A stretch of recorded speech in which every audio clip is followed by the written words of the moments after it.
Not sure how good this video is going to be, but usually I just do how-tos. Obviously I work mobile, I do a fair bit of roadside assistance and stuff like that. I live out in rural Ireland, so there isn't really, well, there are no AA people or RAC people. So even holiday makers that come out here, sometimes the RAC or AA might phone us to go and help out their customers. And I've got one this morning that I need to go and see. It's a Skoda Octavia that won't start. It's pretty much as we know. They tried to charge it, they said, whatever that means. It's not at their house, so I assume that they tried to jump start it or had it connected up to another car and it still wouldn't go. So we're gonna go and have a look at it and see what's what. Hopefully it makes an interesting video. Not sure if it will, but maybe. And this would be the wind farm opposite my house. Very nice.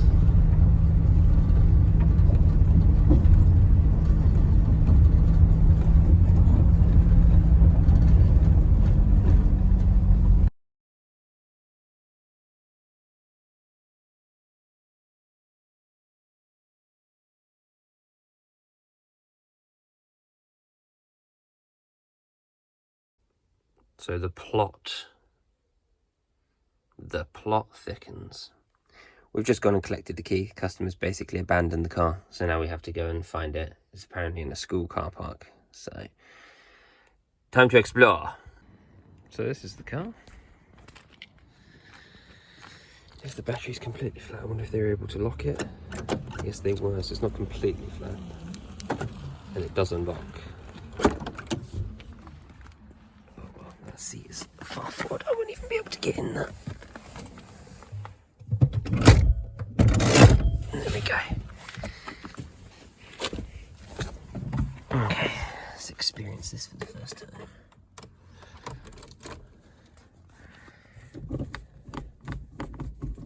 Make sure that's in neutral. Okay, we have lights. We hear priming noises of fuel system.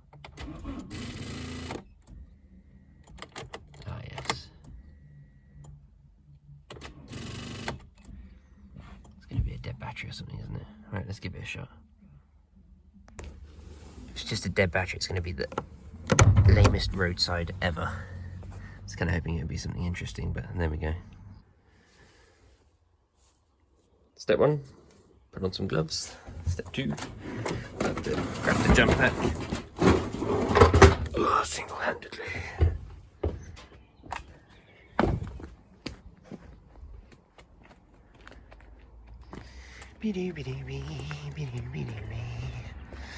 I was so hoping it would be something interesting. I suppose it still might. She looks quite old. Terminals look super clean. Not likely to be any corrosion. Oh well. They can't all be interesting, can they? That would be too much. That would be too good. Get the negativo on the negativo. Make sure it bites on there properly. Flick that to on for maximum juice. Move that.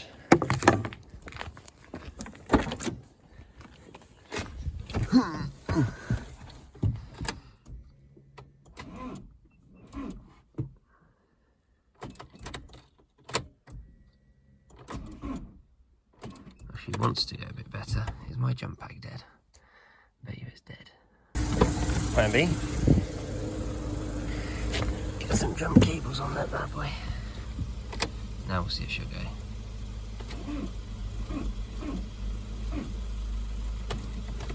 think that battery is just completely dead. She just doesn't want to know at all. We'll try giving it some revs with the van first and then see if she'll go, but I'm not expecting much. Go quickly. There we go, just needed a few revs, had to run back from the van.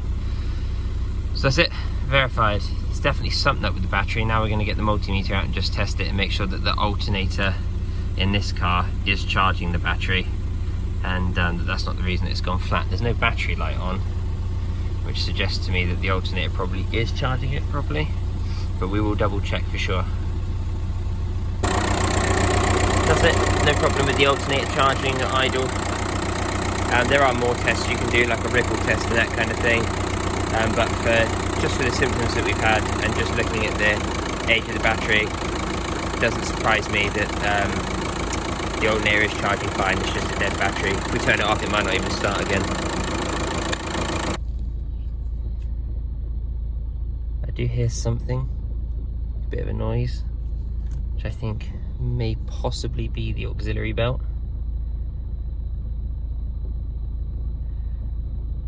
Just sounds a bit random, but in any case, let's just see if she'll turn back on again when she's turned off. So off, key out, let the engine stop completely, and then see if she'll go back on. Yeah, she'll turn back on. So I think that she is just going to need a new battery. I'm not really sure. Trouble is, I don't want to give it back to her like this. She drives it for another half a day and then the battery dies again in the heat. Well, who knows, maybe she'll be fine now. It's hard to say. Maybe she left the battery on overnight and then just did left a light on overnight, or a door not quite closed properly, drove it 5 minutes down the road, and then when she went to go and restart it, didn't have enough juice. But then you'd think it wouldn't start in the first place. So I think she's going to need a new battery. Before we make that call, we'll load test it, I think.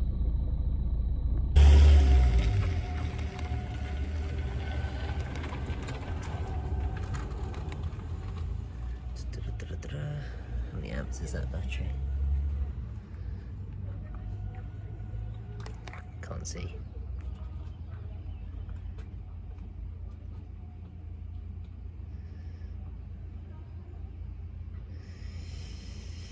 Good battery if it is 520 amps. Let's actually find the amperage then.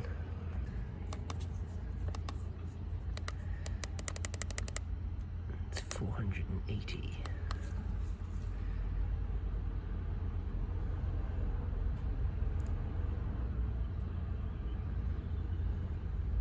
Huh. Must have just been a freak thing.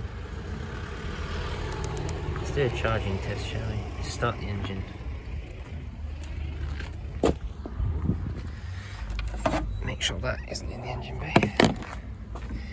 Definitely don't need to wedge something down there in the auxiliary belt system. Yeah, she started again, third time, on the button.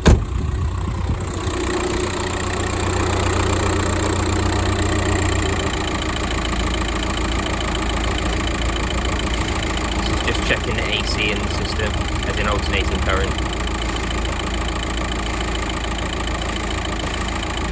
2,500. Okay.